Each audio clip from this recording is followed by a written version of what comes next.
சங்கீதம் 47:2.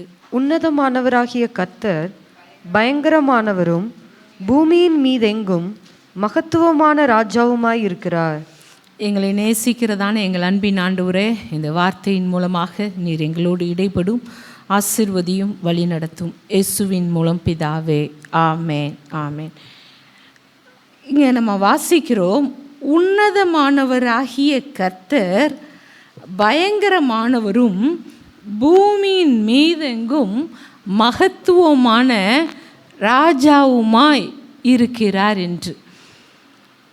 உன்னதமானவர் அப்படின்னா நம்ம என்ன நினைக்கிறோம்? நம்ம ஆண்டவரை துதிக்கும்போது உன்னதமானவர் என்று துதிக்கிறோம், பாட்டு பாடுறோம், உன்னதமானவரே அப்படிங்கிறத பாட்டு பாடுறோம். அது நம்ம என்ன இதில் சொல்கிறோம்? அதை பார்த்திங்கன்னா வேதத்தில் உன்னதமானவர் என்ற பதத்திற்கு எபிரேய மொழியில் எல் எல்யோன் என்ற வார்த்தை பயன்படுத்தப்பட்டிருக்கு. இதன் பொருள் பார்த்திங்கன்னா எல்லா தெய்வங்களிலும் உயர்ந்தவர் என்பதாகும். உன்னதமானவர் என்றால் எல்லா தெய்வங்களிலும் உயர்ந்தவர், எல்லா தேவர்களை பார்க்கிலும் கர்த்தர் ஒருவர் தான் உயர்ந்தவர் அப்படிங்கிறது தான் உன்னதமானவர். நம்ம சொல்கிறது அதை தான் சொல்கிறோம்.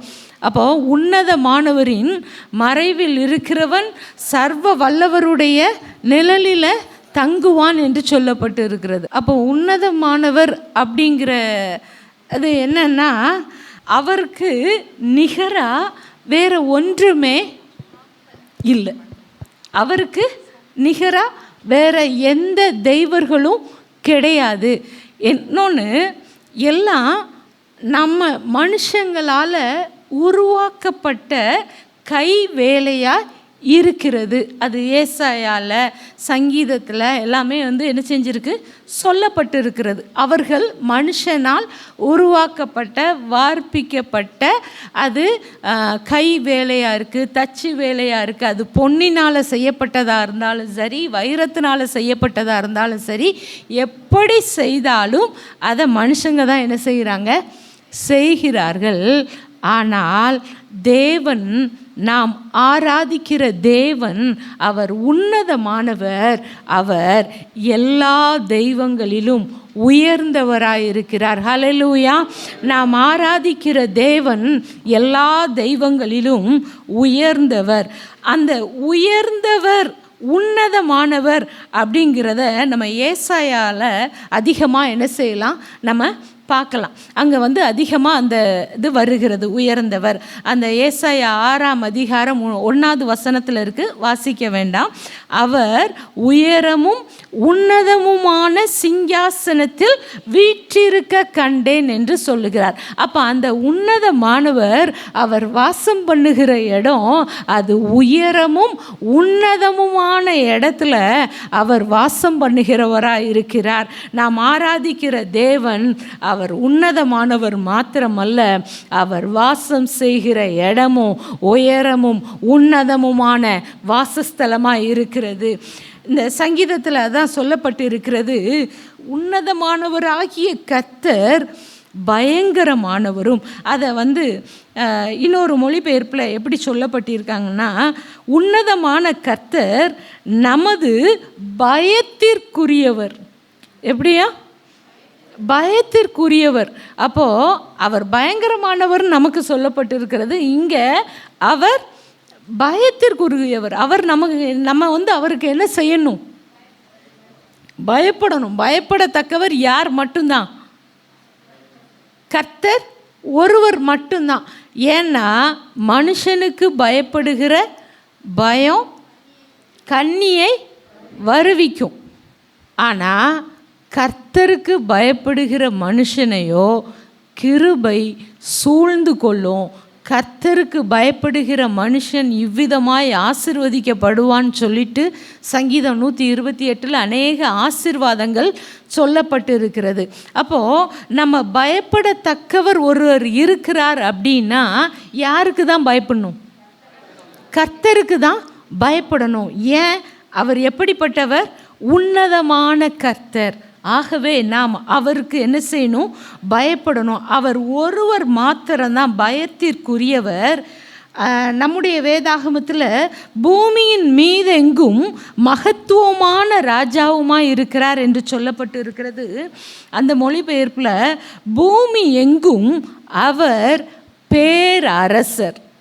பூமி எங்கும் பேரரசர். அவருக்கு நிகராக வேற ஒருத்தருமே கிடையாது. ராஜாக்கள் எல்லார பார்க்கிலும் அவர்தான் மேலானவர். அவர்தான் அரசர். அவர் மகத்துவமானவர். அவர் பூமியின் மீதெங்கும், அதாவது இந்த இடத்துக்கு இப்போ இருக்கிறவங்க அல்ல முந்தி இருந்த ராஜாக்கள் காலத்துலலாம் பார்த்தீங்கன்னா ஒவ்வொரு ஏரியாவுக்கும் ஒவ்வொரு ராஜா இருப்பாங்க. அப்படி தானே? இப்போ நம்ம இந்தியாவுக்கு ஒரு பிரதமர் இருக்கிறாரு. ஒவ்வொரு ஏரியாவுக்கும் ஒவ்வொரு இடத்துல ஒவ்வொருத்தர் என்ன செய்கிறாங்க? இருக்கிறாங்க. ராஜாக்கள் நாட்களில் இந்தியாவில் ஒரு ராஜா இருந்திருப்பார். இப்போ நம்ம நிறைய பக்கங்களில் வந்து பார்ப்போம். மைசூர் அரண்மனை என்ன செய்கிறோம்? பார்க்குறோம். ஏன்? அங்கே ஒரு ராஜா என்ன செஞ்சார்? இருந்தார். இப்படி ஒவ்வொரு ஏரியாவில் ஒவ்வொருத்தர் இருந்தாங்க. ஆனால் ஆண்டவர் மாத்திரம்தான் பூமி அனைத்திற்கும் பேரரசராய் வீற்றிருக்கிறவராய் இருக்கிறார். ஹல்லேலூயா. அவருடைய ராஜ்யம் அது அழிவில்லாத ராஜ்யம். அவருக்கு நிகராக வேற யாருமே இருக்க முடியாது. எந்த ராஜாக்களும் தோன்றுவார்கள், ஒரு குறிப்பிட்ட காலத்திற்கு பின்பதாக மரித்து போவார்கள். ஆனால் நாம் ஆராதிக்கிற ராஜாதி ராஜா மரித்தேன், ஆனாலும் இதோ சதா காலமும் உயிரோடு இருக்கிறேன் என்று சொன்ன தேவனை நாம் ஆராதிக்கிறோம். அவர் ஜீவிக்கிற ஜீவாதிபதியாக நம்மோடு வாசம் பண்ணுகிறவராக அவர் இருக்கிறார். உயரமும் உன்னதமுமான சிங்காசனத்தில் அவர் வீற்றி இருந்தாலும் நம்மளோடும் அவர் வாசம் பண்ணுகிறவராய் இருக்கிறார். இந்த உன்னதமான தேவனை நாம் தெய்வமாய் கொண்டிருப்பது நம்முடைய பாக்கியமாய் இருக்கிறது. சங்கீதம் 21:7 பாருங்க, அங்க சொல்லப்பட்டிருக்கிறது. சங்கீதம் 21:7, ராஜா கர்த்தர் மேல் நம்பிக்கையாய் இருக்கிறார், உன்னதமானவருடைய தயவினால் அசைக்கப்படாதிருப்பார். அதாவது உன்னதமான தேவனாகிய நீர் அவனை ஏமாற்ற மாட்டீர். ராஜாவாக இருந்தாலும் அவர் யார் மேலே தான் நம்பிக்கையாக இருக்கணும்? கர்த்தர் மேலே தான் நம்பிக்கையாக இருக்கணும். ஏன்னா வசனம் சொல்லுகிறது, ரட்சிக்கிறதற்கு குதிரைகளின் வீரியமும் சௌரியவான்களின் பலமும் அது எப்படிப்பட்டதாக இருக்குது? போதாது, அது பத்தாது, அதனால் ஒன்றுமே கிடையாது. ஆனால் நம்முடைய ராஜாதி ராஜா மாத்திரம் எல்லா ராஜாக்களுக்கும் நம்பிக்கையின் நாயகனாய் அவர் இருக்கிறார். அவர் ஒருவர் மாத்திரம்தான் நம்பிக்கைக்கு உரியவராக இருக்கிறாரு. அவருடைய தயவினால் அசைக்கப்படாதிருப்பார். இன்னொரு மொழிபெயர்ப்பில் சொல்லப்பட்டிருக்கிறது, தேவனாகிய நீர் அவனை ஏமாற்ற மாட்டீர். மற்ற ராஜாக்கள் என்ன செஞ்சிருவாங்க? பூமியின் ராஜாக்கள் ஏமாத்துவாங்க. நம்ப வச்சு என்ன செஞ்சிருவாங்க? கழுத்தை அறுத்துருவாங்க. ஆனால் இவர் யாரையும் என்ன செய்ய மாட்டார்? ஏமாற்ற மாட்டார். நம்முடைய ராஜா என்ன செய்ய மாட்டார்? ஏமாற்ற மாட்டார். அதுக்கு அந்த பகுதியில் மேலே உள்ளதுலலாம் சொல்லப்பட்டு இருக்கிறது, பூமியும் அது நிறைவும், பைபிள் வசனம் சொல்லுகிறது, பூமியும் அது நிறைவும் கர்த்தருடையது, எல்லாமே அவருக்குரியது. வானம் அவரது சிங்காசனம், பூமி அவரது பாதப்படியாக இருக்கிறது. அப்போ எல்லாமே யாருக்குரியது தான்? கர்த்தருக்குரியது. அவர் யாரையும் என்ன செய்ய வேண்டியது இல்லை, ஏமாற்ற வேண்டியது இல்லை. அது அவருடைய வேலையும் இல்லை. அவர் உன்னதமானவர். சங்கீதம் 9:2 பாருங்க. சங்கீதம் 9:2 இங்கே தாவீது சொல்கிறாரு, உம்மில் மகிழ்ந்து களி கூறுவேன், உன்னதமானவரே உமது நாமத்தை கீர்த்தனம் பண்ணுவேன். இங்கே இவர் சொல்கிறாரு, உம்மில் மகிழ்ந்து களி கூறுவேன், உன்னதமானவரே உமது நாமத்தை கீர்த்தனம் பண்ணுவேன். அதாவது உன்னதமான தேவன், அந்த தேவனை நாம் என்ன செய்யணும்? நாம் ஆராதிக்கிற தேவன் அவர் உன்னதமானவர், எல்லா தேவர்களுக்கும் மேலானவர், அவர் ஒருவர் தான் ராஜாதி ராஜா. அந்த தேவனை நாம் என்ன செய்யணும்னா மகிழ்ந்து, அதாவது சொல்கிறாரு உம்மில் மகிழ்ந்து களி கூறுவேன், உன்னதமானவரே உமது நாமத்தை கீர்த்தனம் பண்ணுவேன் அப்படின்னு அவர் சொல்கிறாரு. அந்த கீர்த்தனம் பண்ணுவேன் அப்படிங்கிறது பார்த்தீங்கன்னா போற்றி பாடுவேன் என்று சொல்லப்பட்டு இருக்கிறது. கீர்த்தனம் பண்ணுவேன்னா போற்றி பாடுவேன். அப்போது உன்னதமானவரை நான் என்ன செய்வேன்? போற்றி பாடுவேன். ஒரு ஆள்கிட்ட நம்ம காரியம் சாதிக்கணும்னு நினச்சா முதல்ல போய் அவங்கள என்ன செய்வாங்க? புகழ்ந்து பேசுவாங்க. ஒரு மனுஷனையே இவ்வளவு புகழ்ந்தா உன்னதமான கர்த்தர் எவ்வளவு புகழ்ச்சிக்குரியவராக இருக்கிறாரு. அப்போ அவரை நாம் எவ்வளவு புகழலாம், அவரை எவ்வளவு போற்றி பாடலாம். ஆனால் அதை நம்ம இன்னைக்கு என்ன செய்கிறதில்ல, செய்கிறது இல்லை. சபையில் என்ன செய்ய வேண்டியிருக்கு? கர்த்தரை துதியுங்க துதியுங்க துதியுங்கன்னு சொல்லிட்டு என்ன செய்ய வேண்டியிருக்கு? சொல்ல வேண்டியிருக்கு. ஆனால் எல்லாருக்கும் என்ன தெரியலைன்னா, நம்ம வெளியில் எவ்வளவோ சத்தம் போடுறோம், எவ்வளவோ இருக்கிறோம். அந்த இதில் ஒரு சின்ன பகுதி எங்கே கொடுக்கலாம்? சபையில் கர்த்தரை துதிக்கிறதுக்கு. வீட்டில் சத்தமாக நீங்கள் கர்த்தரை துதிச்சா பக்கத்து வீட்டில் உள்ளவங்க வந்துடுவாங்கன்னு சொல்லிட்டு மெல்ல துதிக்கிறீங்க. இங்கே நீங்கள் எப்படி துதிக்கலாம்? சத்தமாக துதிக்கலாம். ஆனால் நம்ம என்ன செய்ய மாட்டோம்? செய்ய மாட்டோம். ஆனால் நம்முடைய உன்னதமான தேவனை இவர் சொல்கிறாரு, தாவீது சொல்கிறாரு, அவரில் மகிழ்ந்து அந்த மகிழ்ச்சியும் களி கூறுதலும் நமக்குள்ளே வந்துட்டாலே நம்மளால் சும்மா இருக்க முடியாது. கர்த்தரை துதிக்க துதிக்க ஆரம்பிச்சிருவோம். நம்ம கர்த்தரில் மகிழ்ந்து களி கூறணும், அந்த உன்னதமான தேவனை போற்றி பாடணும். நம்ம நிறைய பேர் பாட்டு நேரத்தில் சர்ச்சைக்கு வர்றதில்லை. அப்போ எங்கிட்டு பாடுறது? பாடும்போது சர்ச்சைக்கே வர்றதில்லை. ஆனால் நமக்குள்ளே வேணும், நான் இன்னைக்கு என்ன செய்யணும்? போய் கர்த்தரை பாடணும், கர்த்தரை துதிக்கணும் அப்படின்னு சொல்லிட்டு மகிழ்ச்சியோடு அவர் சமூகத்திற்கு நாம் வர வேண்டும். கர்த்தரை போற்றி பாடணும். சங்கீதம் 92:1 பாருங்கள், கர்த்தரை துதிப்பதும் உன்னதமானவரே உமது நாமத்தை கீர்த்தனம் பண்ணுவதும் என்று சொல்லப்பட்டு இருக்கிறது. கர்த்தரை துதிப்பதும் உன்னதமானவரே உமது நாமத்தை கீர்த்தனம் பண்ணுவதும். இந்த கர்த்தரை துதிக்கணும்னு சொல்கிறோம்ல, ஒன்று நம்ம கர்த்தருடைய நாமத்தை சொல்லி துதிக்கிறோம். அதாவது திருவிவிலியம் என்கிற மொழிபெயர்ப்பில் எப்படி இருக்குன்னா, ஆண்டவருக்கு நன்றி உரைப்பது நன்று. எப்படியா? நன்றி உரைப்பது நன்று. துதிப்பதுங்கிறது என்னது? நன்றி உரைப்பது. அப்போது கர்த்தர் எனக்கு செய்த எல்லா நன்மைகளையும் சொல்லி நினைத்து நான் ஸ்தோத்திரம் பண்ணணும், நான் கர்த்தரை துதிக்கணும். அதை தான் இங்கே இவர் சொல்கிறாரு. கர்த்தரை துதிப்பது, ஆண்டவருக்கு நன்றி உரைப்பது நன்று. உன்னதரே உமது பெயரை புகழ்ந்து பாடுவது நன்று. அதனால தான் ஃபாதர் பெர்க்மான்ஸ் பாடியிருக்கிறாரு, உம்மை புகழ்ந்து பாடுவது நல்லது, அது இனிமையானது ஏற்புடையது அப்படின்ட்டு அவர் பாடுறாரு. ஏன் தெரியுமா? அவர் ருசிச்சிருக்கிறார், ருசித்ததுனால பாடுறாரு. நான் அதான் ஃபஸ்ட்டே சொன்னேன், அந்த மகிழ்ச்சியும் களி கூறுதலும் எனக்கு வந்துட்டுனா நான் கர்த்தரை துதிச்சிட்டே இருப்பேன், கர்த்தருக்கு நன்றி செலுத்திட்டே இருப்பேன். இங்கே அதை தான் சொல்லப்பட்டு இருக்கிறது. ஆண்டவருக்கு நன்றி உரைப்பது நன்று, உன்னதரே உமது பெயரை புகழ்ந்து பாடுவது, கீர்த்தனம் பண்ணுவது அது நல்லது.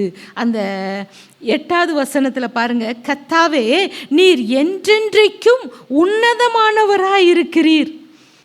என்றென்றைக்கும். அதான் நான் சொன்னேன், ஃபஸ்ட்டே சொன்னேன், எல்லா ராஜாக்களும் என்ன செஞ்சுருவாங்க? மரித்து போயிடுவாங்க, ஏமாற்றுவாங்க, எல்லாம் இருக்கும். அடுத்து உன்னதமானவர் என்கும் பொழுது எல்லா தேவர்களிலும் உயர்ந்தவர் அவர் தான். ஏன்னா வசனம் சொல்லுகிறது, எல்லா விக்கிரகங்களும் ஒரு நாள் கூண்டோடு என்ன செய்யும்? அழிந்து போகும். ஆனால் இவர் மாத்திரம்தான் எப்படி இருக்கிறாரா? என்றென்றைக்கும், என்றென்றைக்கும், சதா காலத்திற்கும். இன்னைக்கு நேற்று அப்படி கிடையாது, என்றென்றைக்கும் அவர் உன்னதமானவராகவே இருக்கிறார். அவரிடத்துல வேற்றுமையின் நிழல் கூட கிடையாது. அவர் உன்னதமான தேவன்.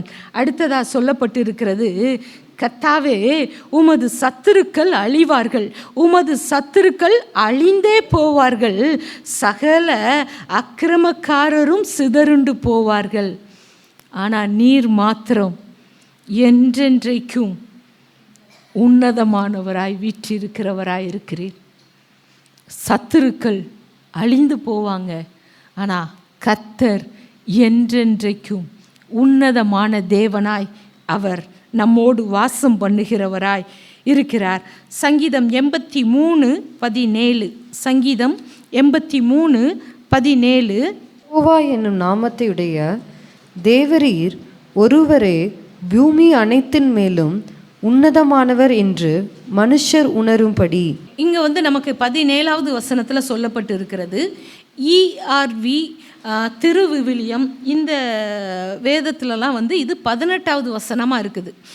18வது வசனமாக இருக்குது. இதில் என்ன சொல்லியிருக்கிறார்னா, அப்போது நீரே தேவன் என்று அவர்கள் அறிவார்கள், உமது நாமம் யெகோவா என்பதையும் அவர்கள் அறிவார்கள்.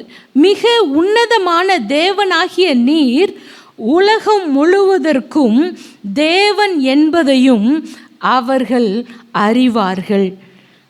அவர் ஒருவர் தான் தேவன் என்று ஜனங்கள் அறிந்து கொள்ளுவார்கள். இதை அந்த சத்துருக்களுக்கு முன்பா உள்ள காரியத்தை தான் இவர் சொல்கிறாரு. அந்த சத்துருக்கள் என்ன செஞ்சுக்கிடுவாங்க? அறிந்து கொள்ளுவாங்க. என்ன அறிந்து கொள்ளுவாங்க?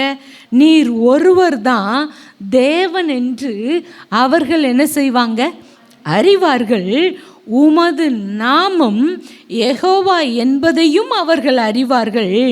மிக உன்னதமான தேவனாகிய நீர் உலகம் முழுவதற்கும் தேவன் என்பதையும் அவர்கள் அறிவார்கள். நாமும் அதை அறிந்து கொள்ளுகிறோம். அல்லேலூயா. தேவன் ஒருவர் மாத்திரம்தான் உலகம் முழுவதற்கும் தேவனாய் இருக்கிறார். அவர் உன்னதமான தேவன். அவர் உன்னதமான தேவன். பூமி அனைத்திற்கும் அவர் தேவனாகவே இருக்கிறார் என்று இங்கே சொல்லப்பட்டு இருக்கிறது. சங்கீதம் 50:14 பார்த்தீங்கன்னா, நீ தேவனுக்கு ஸ்தோத்திர பலியிட்டு உன்னதமானவருக்கு உன் பொருத்தனையை செலுத்தி. இங்கே ஆசாப் சொல்கிறாரு, நீ தேவனுக்கு ஸ்தோத்திர பலியிட்டு உன்னதமானவருக்கு உன் பொருத்தனைகளை செலுத்து. அதாவது கடவுளுக்கு நன்றி பலி செலுத்துங்கள். ஸ்தோத்திர பலி என்னது? நன்றி பலி. அது யாருக்கு செலுத்தணும்? தேவனுக்கு செலுத்துங்கள். உன்னதருக்கு உங்கள் நேர்ச்சைகளை நிறைவேற்றுங்கள். அதாவது சொல்லிட்டு மறந்துட்டு போயிடக்கூடாது. நம்ம சொன்னோன்னா அதை என்ன செய்யணும்?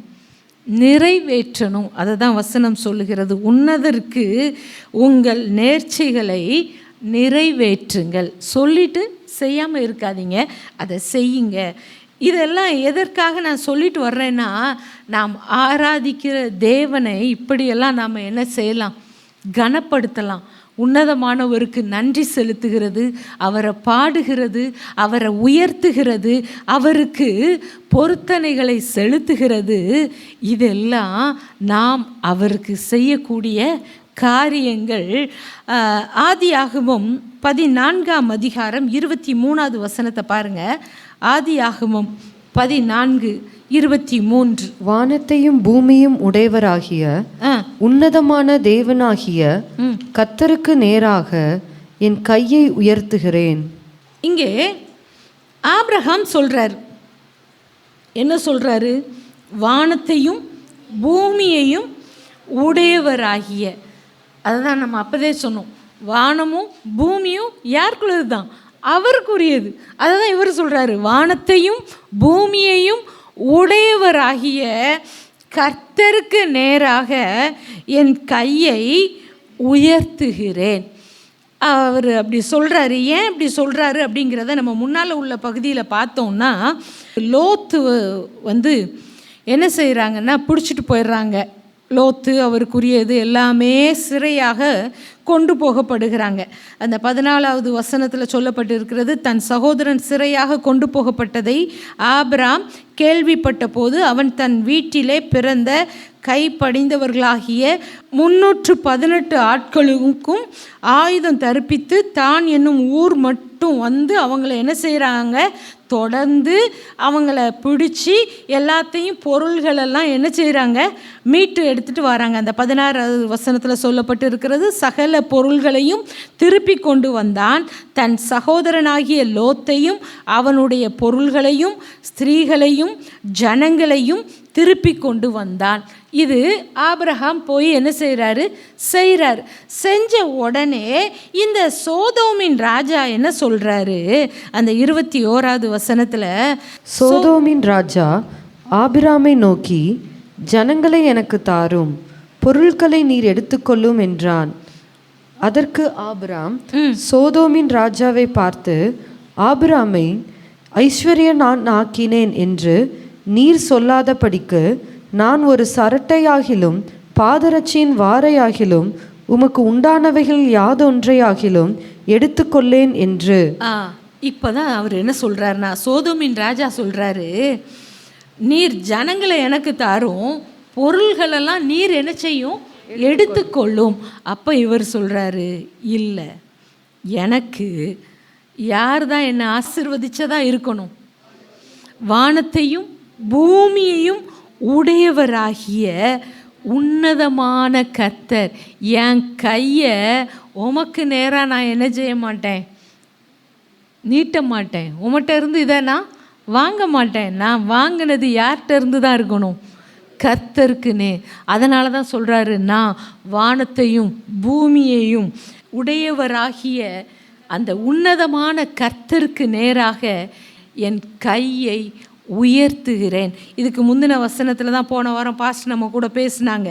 உன்னதமான தேவனுடைய ஆசாரியனாக இருந்த அந்த சாலமீன் ராஜாவாகிய மெல்கிசேதேக்கு என்ன செய்கிறாரு, அவனை ஆசீர்வதிக்கும் போது என்ன சொல்கிறாரு, வானத்தையும் பூமியையும் உடையவராகிய உன்னதமான தேவனுடைய ஆசீர்வாதம் ஆபிரகாமுக்கு உண்டாவதாக அப்படின்னு சொல்லி அவரை என்ன செய்கிறாரு, ஆசீர்வதிக்கிறாரு.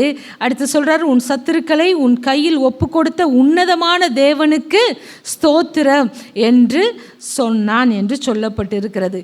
இப்போ இவர் சொல்கிறாரு, உன்னதமான தேவனாகிய கர்த்தருக்கு நேராக என் கையை உயர்த்துகிறேன். நம்ம கையை யாரை நோக்கி தான் உயர்த்தப்படணும், கர்த்தருக்கு நேராக தான் உயர்த்தப்படணும். வசனம் சொல்லுகிறது, இக்கட்டில் உதவி செய்யும் மனுஷனுடைய உதவி விருதா. ஆனால் கர்த்தருக்கு நேராக உங்கள் கையை ஏறெடுத்து பாருங்கள், கர்த்தர் அவர் ஆசீர்வதிக்கிறவராக இருக்கிறார். அவர் ஆசீர்வதிக்கிறவராக இருக்கிறாரு. இவர் சொல்கிறாரு, என்ன ஆசீர்வதித்தது யாருன்னு வந்துடக்கூடாது, சோதோமின் ராஜா என்ன செஞ்சாருன்னு சொல்லக்கூடாது, ஆசீர்வதிச்சாருன்னு சொல்லக்கூடாது. அது சொல்கிறத பாருங்கள், பாதரட்சையின் அந்த வாரையாகிலும் ஒரு சரட்டையாகிலும் உமக்கு உண்டானவைகளில் யாதொன்றையாகிலும் எடுத்துக்கொள்ளேன். நான் என் கையை கர்த்தருக்கு நேராக உன்னதமான கர்த்தருக்கு நேராக ஏறெடுக்கிறேன். உங்களுக்கு ஒத்தாசை அவரிடத்துல எப்போதும் ஆயத்தமாக இருக்குது. ஆனால் நம்ம கையை கர்த்தருக்கு நேராக உயர்த்தினா போதும். ஆண்டவரே, நீர் தான் வானத்தையும் பூமியையும் உடையவர், உமக்கு நேராக என் கையை உயர்த்துகிறேன் என்று சொல்லி கர்த்தருக்கு நேராக நாம் உயர்த்தும் பொழுது தேவன் நம்மை ஆசிர்வதிக்க அவர் போதுமானவராக இருக்கிறார். போன வாரத்தில் நம்ம பாடினோம், வேறு எங்கிருந்தும் இல்லை, வேறு எவரிடமும் இல்லை, உம்மையே நோக்கி பார்க்கிறேன் அப்படின்ட்டு. அதுதான், வேறு எங்கேருந்தும், அதாவது இங்கேருந்து எனக்கு வந்துடுமா. ஒரு சிலர் அப்படி நினைப்பாங்க, அங்கே போனால் வாங்கிடலாமா, இங்கே போனால் வாங்கிடலாமா, அங்கே போனால் அதை செஞ்சிடலாமா, அங்கே இதை உங்கள் முழங்கால முடக்குங்க, கர்த்தருக்கு நேராக உங்கள் கையை உயர்த்துங்க. வானத்தையும் பூமியையும் உடையவராகிய உன்னதமான தேவனே, உமக்கு நேராக என் கையை நான் உயர்த்துகிறேன் என்று உயர்த்துங்க. கர்த்தர் உங்களை ஆசீர்வதிப்பார். இவர் சொல்கிறாரு, எனக்கு வேண்டாம், ஆனால் என் கூட வந்திருக்கிற அந்த வாலிபர் சாப்பிட்டு போக என்னுடனே வந்த ஆணேர் ஒருத்தர் பேரையாக சொல்கிறாரு, அவங்களுக்கு அவங்க பங்கை என்ன செய்யுங்க, கொடுங்க, அவங்க எடுத்து கொடுட்டோம், ஆனால் எனக்கு கர்த்தர் தருவார், கர்த்தர் என்னை ஆசீர்வதிப்பார். இந்த நம்பிக்கையும் விசுவாசமும் நமக்கும் அது வேணும். அதை தான் அவர் செஞ்சார். லூக்கா 6ஆம் அதிகாரம் 35வது வசனத்தில் பாருங்கள், உங்கள் சத்துருக்களை சிநேகியுங்கள், நன்மை செய்யுங்கள், கைமாறு கருதாமல் கடன் கொடுங்கள்.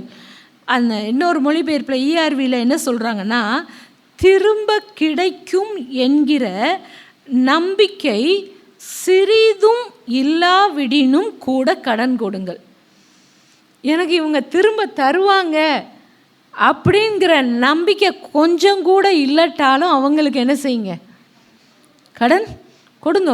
அதுக்காக நீங்கள் கடன் வாங்கி கடன் கொடுக்கக்கூடாது. மற்றவங்களுக்கு கடன் கொடுக்கங்கிறதுக்காக நீங்கள் என்ன வாங்கக்கூடாது, கடன் வாங்கி கடன் கொடுக்க கூடாது. உங்கள்கிட்ட நிறையா இருக்கா, உங்கள்கிட்ட பணம் இருக்குதா, உங்களுக்கு உதவி செய்ய முடியுமா, ட்ரெஸ்ஸு அவங்களுக்கு கொடுக்கறதுக்கு உங்கள்கிட்ட இருக்குதா, ஏதோ அவங்க கேட்குறது உங்களுக்கு கொடுக்க முடியும்னா நீங்கள் என்ன செய்யணும், கொடுக்கணும். ஆனால் நீங்கள் கடன் வாங்கி கொடுக்க சொல்லி வசனம் என்ன செய்யலை, சொல்லலை.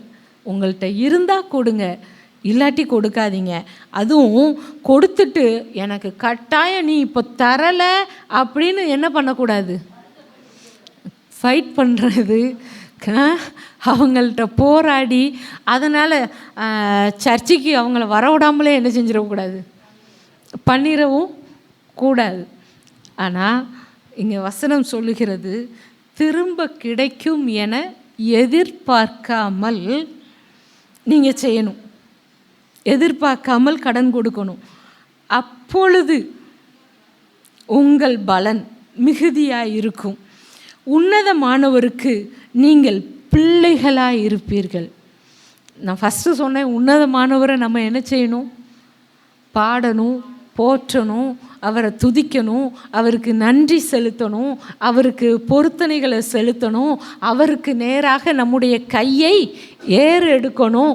இதெல்லாம் நான் சொன்னேன். அவருக்கு பிள்ளைகளாய் நீங்கள் இருக்க விரும்பினால் சத்துருக்களை சிநேகிக்கணும். அதுதான் ரொம்ப கஷ்டம், அதுதான் ரொம்ப கஷ்டம். ஆனால் உன்னதமான தேவனுக்கு நான் பிள்ளையாக இருந்தால் சத்துருக்களையும் நான் சிநேகிப்பேன். இங்கே வசனம் அதை தான் சொல்லுகிறது, சத்துருக்களை சிநேகியுங்கள், திரும்ப கிடைக்கும் என்கிற நம்பிக்கை சிறிதும் இல்லாவிடினும் கடன் கொடுங்கள், அப்பொழுது உங்கள் பலன் மிகுதியாக இருக்கும், உன்னதமான அந்த தேவனுக்கு நீங்கள் பிள்ளைகளாய் இருப்பீர்கள். அடுத்து அந்த உன்னதமானவருடைய கேரக்டருங்க சொல்லியிருக்காங்க பாருங்க, அவர் நன்றி அறியாதவர்களுக்கும் துரோகிகளுக்கும் நன்மை செய்கிறாரே. எவ்வளோ நல்லா இருக்கு பாருங்க. அவர் நன்மை செய்கிறது எப்படிப்பட்டவங்களுக்கு நன்மை செய்கிறாரு, நன்றி அறியாதவர்களுக்கும். அவங்களுக்கு செஞ்ச நன்மையை கொஞ்சம் கூட நினச்சே பார்க்க மாட்டாங்க, அவங்களுக்கும் கர்த்தர் நன்மை செய்கிறவராக இருக்கிறார். துரோகிகளுக்கும், ஏன் யூதாஸ் தான் காட்டி கொடுக்க போகிறான்னு தெரிஞ்சால் கூட அவனுக்கும் அப்பத்தை பிட்டு கொடுத்து அவர் அவனையும் கூட தான் வச்சுருந்தாரு, அவனுக்கும் நன்மை தான் செஞ்சார். அவன் அதை உணராமல் போயிட்டான். அந்த அவனுக்கும் நன்மை செஞ்சார். அதை தான் சொல்லப்பட்டிருக்கு, நன்றி அறியாதவர்களுக்கும் துரோகிகளுக்கும் நன்மை செய்கிறாரேன்ட்டு நமக்கு இருக்குது. இன்னொரு மொழிபெயர்ப்பில், ஆம், ஏனெனில் பாவிகளுக்கும் நன்றியற்ற மனிதர்களுக்கும் தேவன் நல்லவர். யாருக்கு? பாவிகளுக்கும் நன்றி. அந்த வார்த்தை எல்லாத்துலேயுமே வருது. நன்றியற்ற மனிதர்களுக்கும் தேவன் நல்லவர். அந்த ERVயில் அப்படி சொல்கிறாங்க.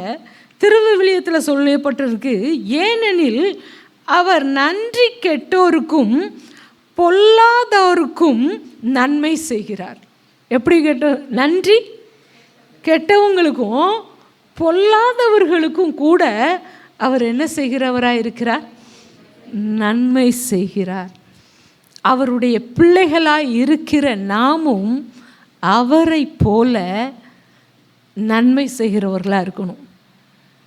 அது எப்படிப்பட்டவங்களாக இருக்கலாம்? துரோகியாக இருக்கலாம். நன்றிங்கிற வார்த்தைக்கு அர்த்தம் என்னன்னு கூட தெரியாமல் கூட இருக்கலாம். நன்றி கெட்டவர்களாக இருக்கலாம், பாவிகளாக இருக்கலாம், பொல்லாதவர்களாக இருக்கலாம். அவர்களுக்கும் நன்மை செய்யணும், அவர்களையும் நேசிக்கணும், அவங்களையும் அன்பு பாராட்டணும். அதுக்கு அடுத்த வசனத்தில் சொல்லப்பட்டு இருக்கிறது, ஏன்னா உங்கள் பிதா இரக்கமுள்ளவராய் இருக்கிறது போல நீங்களும் இரக்கமுள்ளவர்களாய் இருங்கள். நம்முடைய தேவன் இரக்கமுள்ள தேவனாய் இருக்கிறார். நீங்களும் இரக்கமுள்ளவர்களாய் இருங்கள். அது தேவன் உங்களிடத்துலையும் என்னிடத்துலையும் அதை தான் எதிர்பார்க்குறாரு. அவருடைய பிள்ளை நான் சொன்னேன்னா அன்பு பாராட்டணும், நான் நேசிக்கணும். சிலர் சொல்லுவாங்க, அவங்கள நான் மன்னிச்சிட்டேன் ஆனால் மறக்கவே மாட்டேன் அப்படிம்பாங்க. ஆனால் இன்னொரு விஷயத்த நான் சொல்கிறேன், நம்ம மறக்கவே இல்லாட்டி அவங்கள மன்னிக்கவே இல்லைன்னு தான் அர்த்தம். ஏன்னா நமக்கு அது ஞாபகத்துக்கு வர வர வர அவங்க செஞ்ச காரியம் நமக்கு ஞாபகத்தில் வர வர நமக்குள்ளே என்ன வரும்? வெறுப்பு, கசப்பு, மன்னிக்க முடியாத தன்மை, இருமாப்பு எல்லாமே வரும். ஆனால் நான் மன்னிக்கிறேன்னா அதை மறக்கவும் கற்றுக்கொள்ளணும். அப்போ தான் நான் அவங்கள நேசிக்க முடியும். ஆண்டவர் எனக்கு அதை தான் சொல்லியிருக்கிறாரு. இது நம்ம இப்போ என்ன பார்த்துருக்குறோன்னா, அந்த உன்னதமான தேவனை நம்ம துதிக்கணும், பாடணும், அவருக்கு பொருத்தனை செலுத்தணும், நன்றி செலுத்தணும், அவருக்கு நேராக கையை உயர்த்தணும். அவருடைய பிள்ளையாக நான் இருக்கணும்னா நான் எல்லாரையும் நேசிக்கணும், சத்துருக்களை சிநேகிக்கணும், நன்மை செய்யணும். இதெல்லாம் பார்த்தோம். இந்த உன்னதமானவருக்கு கோபம் மூட்டக்கூடிய காரியத்தையும் ஜனங்கள் என்ன செய்கிறாங்க. அதை நம்ம செய்யக்கூடாது. அந்த சங்கீதம் 78:17 பாருங்க, என்றாலும் அவர்கள் பின்னும் அவருக்கு விரோதமாய் பாவம் செய்து வறண்ட வெளியிலே உன்னதமானவருக்கு கோபம் மூட்டினார்கள். இங்க வறண்ட வெளியிலே உன்னதமானவருக்கு அவர்கள் கோபம் மூட்டினார்கள். எதனால் கோபம் மூட்டினாங்க தெரியுமா? அந்த 12வது வசனத்திலேருந்து பார்த்தீங்கன்னா, அவர்களுடைய பிதாக்களுக்கு முன்பாக எகிப்து தேசத்து சோவான் வெளியிலே அவர் அதிசயமானவைகளை செய்தார். என்ன செஞ்சார்? கடலை பிளந்து அவர்களை கடக்க பண்ணி ஜலத்தை குவியலாக நிற்கும்படி செய்தார். பகலிலே மேகத்தினாலும் முழுவதும் அக்கினி வெளிச்சத்தினாலும் அவர்களை வழி நடத்தினார். வனாந்தரத்திலே கண்மலைகளை பிளந்து மகா ஆழங்களிலிருந்து தண்ணீரை அவர்களுக்கு குடிக்க கொடுத்தார். கண்மலையிலிருந்து நீரோட்டங்களை புறப்பட பண்ணி தண்ணீரை நதி போல ஓடி வரும்படி செய்தார். இவ்வளவும் அனுபவிச்சும் இவ்வளவும் பெற்றுக்கொண்டும் என்றாலும் அவர்கள் பின்னும் அவருக்கு விரோதமாய் பாவம் செய்தார்கள்.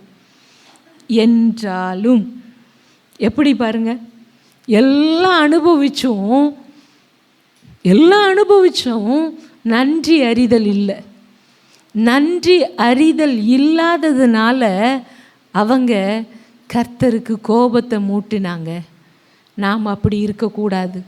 நன்றி அறிதல் உள்ளவர்களாய் நாம் காணப்படும் பொழுது தேவன் நம்மை ஆசீர்வதிக்க போதுமானவராக இருக்கிறார். இவங்க நன்றி அறிதல் இல்லாமல் நம்முடைய வேதாகமத்தில் கோபம் மூட்டினார்கள் என்று இருக்குது. ஆனால் அந்த மொழிபெயர்ப்பில் எப்படி இருக்குன்னா, அவர்கள் மிக உன்னதமான தேவனுக்கு எதிராக எழும்பினார்கள். என்ன செஞ்சாங்களாம்? கோபம் மூட்டலை, தேவனுக்கு எதிராக எழும்பினார்கள். அப்போது கர்த்தர் எனக்கு செஞ்ச நன்மையை நினைக்காம நான் போனேன்னா நான் என்ன செஞ்சிட்ருக்கேன்? கர்த்தருக்கு விரோதமாக நான் எழும்பிட்டுருக்கிறேன். கர்த்தருக்கு விரோதமாக எழும்பக்கூடாது. நாம் அவருக்கு கோபம் மூட்டக்கூடாது. அவருக்கு விரோதமாக நாம் எழுந்து நிற்காதபடிக்கு நம்ம காணப்படுவோம். அந்த சங்கீதம் 107:10 நம்முடைய வேதாகமத்தில் சங்கீதம் 107:10, தேவனுடைய வார்த்தைகளுக்கு விரோதமாக கலகம் பண்ணி உன்னதமானவருடைய ஆலோசனையை அசட்டை பண்ணினவர்கள் அந்தகாரத்திலும் மரண இருளிலும் வைக்கப்பட்டிருந்து ஒடுக்கத்திலும் இரும்பிலும் கட்டுண்டு கிடந்தார்கள். ஓகே, இங்கே நமக்கு இது 10வது வசனத்தில் இருக்கிறது. அந்த ERVங்கிற வேதாகமத்தில் 11வது வசனத்தில் இருக்குது. ஏனெனில் அவர்கள் தேவன் சொன்னவற்றிற்கு எதிராக போராடினார்கள், மிக உன்னதமான தேவனுடைய அறிவுரைக்கு செவி சாய்க்க மறுத்தார்கள். இவங்க என்ன செய்கிறாங்க? தேவன் சொன்னவற்றிற்கு எதிராக போராடினார்கள். இங்கே கலகம் பண்ணின்னு இருக்கு, விரோதமாய் கலகம் பண்ணி உன்னதமானவருடைய ஆலோசனையை அசட்டை பண்ணினவர்கள் என்று சொல்லப்பட்டு இருக்கிறது. இங்கே தேவனுடைய அறிவுரைக்கு செவி சாய்க்க மறுத்தார்கள். அதில் 10வது வசனத்தில் சொல்லப்பட்டிருக்கு. இங்கே 11வது வசனம், அங்கே 10வது வசனம். தேவனுடைய ஜனங்களில் சிலர் சிறைவாசிகளாக இருந்தார்கள். அவர்கள் இருண்ட சிறைகளுக்குள் கம்பிகளுக்கு பின்னே அடைக்கப்பட்டார்கள். ஏன்? கர்த்தருக்கு விரோதமாக இவங்க என்ன செய்கிறாங்க? போராடுறாங்க, எதிராக போராடினார்கள். இன்னொன்று, உன்னதமானவருடைய ஆலோசனையை இவர்கள் அசட்டை பண்ணினார்கள், செவி சாய்க்க மறுத்தார்கள். இன்னைக்கு ஆலோசனை சொல்கிறது யாருக்குமே பிடிக்காது. ஆலோசனை சொல்கிறது யாருக்குமே பிடிக்காது. அதுவும் நீ ஜெபம் பண்ணு, பைபிள் வாசி, ஜெபத்துக்கு வா அப்படின்னு சொல்கிறது விசுவாசிகளுக்கு எப்படி இருக்குது? கஷ்டமாக இருக்குது. ஆனால் வேதம் சொல்லுகிறது, ஐயோ என் போதகரின் பேச்சை நான் என்ன செய்யலை, கேட்காம போனேனே அப்படின்னு என்ன செஞ்சிடக்கூடாது, சொல்லக்கூடாது. வேதம் நமக்கு என்ன சொல்லுகிறது? கர்த்தர் நமக்கு என்ன சொல்கிறாரு? என்ன ஆலோசனை வருகிறது? அன்றைக்கு தீர்க்கதரிசியின் இடத்துல போய் ஆலோசனை கேட்பாங்க, கேட்ட ஆலோசனையை செய்வாங்க. எல்லாருமே விடுதலையானாங்க. அந்த 7 தடவை போய் யோர்தானில் போய் முங்குன்னு சொல்லிட்டார் அந்த நாகமான போய். இவருக்கு பயங்கர கோபம். ஏன்? நான் ஊர்லலாம் இல்லை, தண்ணி இல்லைன்ட்டு அங்கே வந்தேன். இவர் என்கிட்ட பொண்ணை கேட்டால் என்ன செஞ்சுருப்பேன்? பொண்ணை கொடுத்துருப்பேன், எல்லாம் செஞ்சுருப்பேன். ஆனால் இப்படி இந்த கலங்கின தண்ணியில் போய் என்ன செய்ய வேண்டியிருக்கு? நான் முங்க வேண்டியிருக்கு. அப்போ தான் கூட உள்ளவன் சொன்னால், உங்கள்கிட்ட வேற எதையுமா கேட்டாங்க? அந்த தண்ணியில் போய் என்ன தான் செய்ய சொன்னார்? முங்க தானே சொன்னார். போய் செஞ்சான். அவன் வாழ்க்கையில் விடுதலை இருந்துச்சு. முழுவதும் பிரயாசப்பட்டாங்க, மீன் பிடிக்கலை. ஆண்டவர் சொன்னார், உள்ளே போங்க, போய் வலையை போடுங்க. செவி சாய்த்தார்கள். அவங்க அந்த படவுகள் அமிழத்தக்கதாக மீன்களை பிடிச்சிட்டு வந்தாங்க. தேவனுடைய ஆலோசனைக்கு செவி சாய்க்கும் பொழுது விடுதலை இருக்கிறது, ஆசீர்வாதம் இருக்கிறது. ஆனால் தேவனுடைய ஆலோசனையை அள்ளத்தட்டும் போது சிலர் சிறைவாசிகளாகவே இருந்தார்கள். விடுதலையாக்கப்படாததற்கு காரணம் அவங்க தான். என் வாழ்க்கையில் ஏன் விடுதலை இல்லை, ஏன் போராட்டம், எனக்கு மட்டும் ஏன் இப்படின்னா, நீங்கள் கர்த்தருடைய வார்த்தைக்கு கீழ்ப்படுறீங்களா? கர்த்தருக்கு விரோதமாக நீங்கள் எழும்பிக்கிட்டு எப்படி கர்த்தர் எனக்கு உதவி செய்யலைன்னு சொல்ல முடியும்? கர்த்தருக்கு விரோதமாகவும் அவர் அபிஷேகம் பண்ணினவருக்கு விரோதமாகவும் எழும்பாதிருங்கள். கர்த்தருடைய ஆலோசனையின்படி நடவுங்கள். அது உங்கள் வாழ்க்கையில் விடுதலை இருக்குது, வெற்றி இருக்குது, ஆசீர்வாதம் இருக்குது. ஆனால் அவருடைய அறிவுரைக்கு, அந்த உன்னதமான தேவனுடைய அறிவுரைக்கு செவி சாய்க்க மறுத்தோமானால் நாம் சிறைவாசிகளாக, அது மட்டும் இல்லை, இருண்ட சிறைகளுக்குள் கம்பிகளுக்கு பின்னே அடைக்கப்பட்டார்கள். இந்த வாழ்க்கை நமக்கு வேண்டாம், இது நமக்கு வேண்டாம். கர்த்தருடைய ஆசீர்வாதம் நமக்கு வேணும்.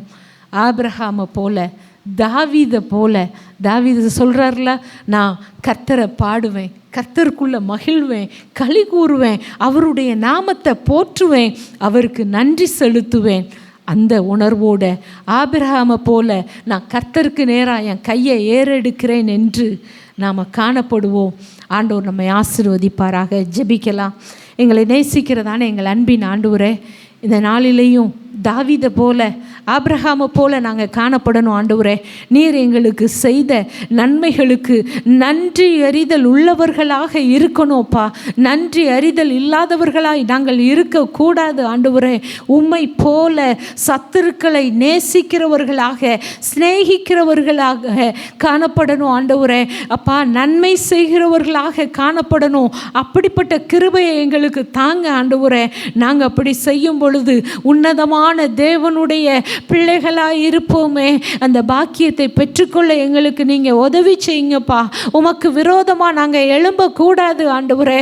தேவனுக்கு விரோதமாக எழும்பாதபடிக்கு, நன்றி அறிதல் இல்லாதவர்களாய் காணப்படாதபடிக்கு ஆண்டவரே, உம்முடைய ஆலோசனையை நாங்கள் புறந்தள்ளுகிறவர்களாய், செவி சாய்க்க மறுக்கிறவர்களாய் காணப்படக்கூடாது தகப்பனே.